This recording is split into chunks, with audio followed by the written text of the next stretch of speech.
Hi guys, it's me Chrissy and I'm here with my 2017 wrap-up book 16 to 20. So I'm going to start off with The House of Silk by Anthony Horowitz. This is a leftover from Mystery March and I wanted to just keep reading a couple more mysteries because I finally got into it after finishing Sherlock Holmes. What happened was I got a bit tired of reading all these Sherlock Holmes short stories.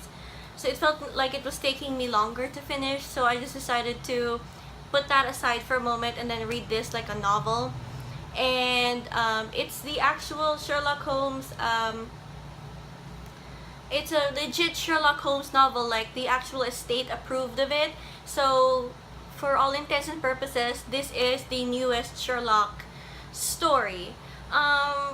In some sense, yeah, it really was like while I was reading the original Sherlock stuff, and then reading this at the same time, I noticed that the author really did a lot to study, to prepare, to make it sound just like the Sherlock Holmes stuff. However, I felt like he over-prepared. So in some instances, I felt like he was trying a bit too hard to sound like, yeah, this is really, you know, the 19th century stuff, or the 18th century stuff. So it was alright on that point. Another one is he used the words "the game is afoot" way too often, and elementary Watson, you know. And then what else? I mean, it was also very nice how he made it relatable by mentioning previous cases from the other Sherlock Holmes stories. So I found that very nice. But it was good. This is very good. However, it almost felt like he was a bit too over-prepared with this, so yeah, that's it. The next one I picked up is Night Film by Marisha Pessl. And oh my gosh, you guys, this is one heavy book. Like, I was reading this and getting an arm workout at the same time. I really love the mixed media of it. Like, this part, it really helps you like get into the story just a bit more. And I like how it doesn't just end where most books would end. It goes even further than that, and that's what I liked. I don't want to like give this away or anything, because like, it's just so much better to not know what you're getting into and just get into it. But yeah, I really enjoyed Night Film, and I like how at the end of it I could get either that I could accept one explanation, which was the rational one, or I could just go away with the more, I would say, horror type of, or like thriller-ish type explanation, which is what was mostly sold to me throughout this entire book. So this was just, yeah, the only plot hole though for me is like the priest part. So if you guys have read this, you know, let's discuss it in the comments down below about like the priest part, or like the kind of almost priest part. You know the one I'm talking about if you read this. But yeah, this is so cool. It's just so like it combines like Hollywood horror with like old New York type feels. It's so cool. It's so cool. I really like Night Film. So I'm probably gonna pick up some more Marisha Pessl if I ever see her stuff. And then this next one is a book I borrowed from my book BFF, and that is SlaughterhouseFive by Vonnegut. This is so overhyped. I thought I would love it because, you know, it's like a modern classic and stuff. But I didn't realize that I do not like World War II stories. It's just, or was that Vietnam? Either way, wars. I don't like those. I guess, I mean, like, I'm okay with the movies, but reading about them kind of like, I don't know, it's not my style. I wish I did like them. Like a friend of mine, she really loves reading like World War II stuff, but I don't. So what else? Yeah, I like the first chapter of this book, but that's it. The rest was like a kind of struggle for me to get through. I wish I liked it. A lot of people like it. That's just my opinion. I don't like it. Next is How to Use Your Enemies by Baltazar Gracian, and I got this in the Manila International Book Fair.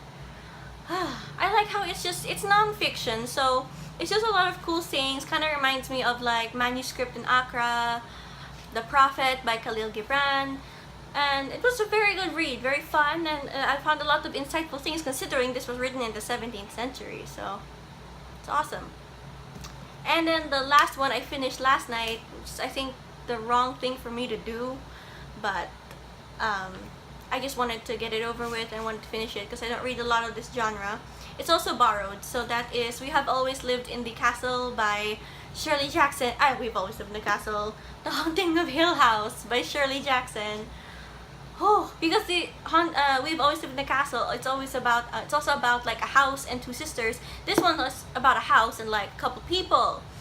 Well, it's from the perspective of this girl called Eleanor Vance, and she's like invited by this doctor for a scientific purpose to study this haunted house called Hill House, but he doesn't want to say it's haunted. He just wants to get like these people to like confirm it's like haunted and stuff like that. So this poor girl, like she's very, like in the introduction it says like she's a character, but she's relatable, but at the same time, like, you know, we're drawn to her and we're stuck with her, and she's basically stuck taking care of her mother for over 11 years. So by the time her mom dies, she's 30, she doesn't have a life, she doesn't have any friends, and so she's really naive. And so to cope with the reality of her like sucky life, she just is a daydreamer. She's very naive, and so she comes up with these little fantasies on the way to Hill House and stuff like that. And like she imagines this house she passes by, and it's got like lions, and she wants to like pet the lions and go to live alone in her nice house in the country, no one will ever find her. But at the same time, she, in the book, she also says like she doesn't want to be alone, but it's like it's what she wants, but it's what she fears the most.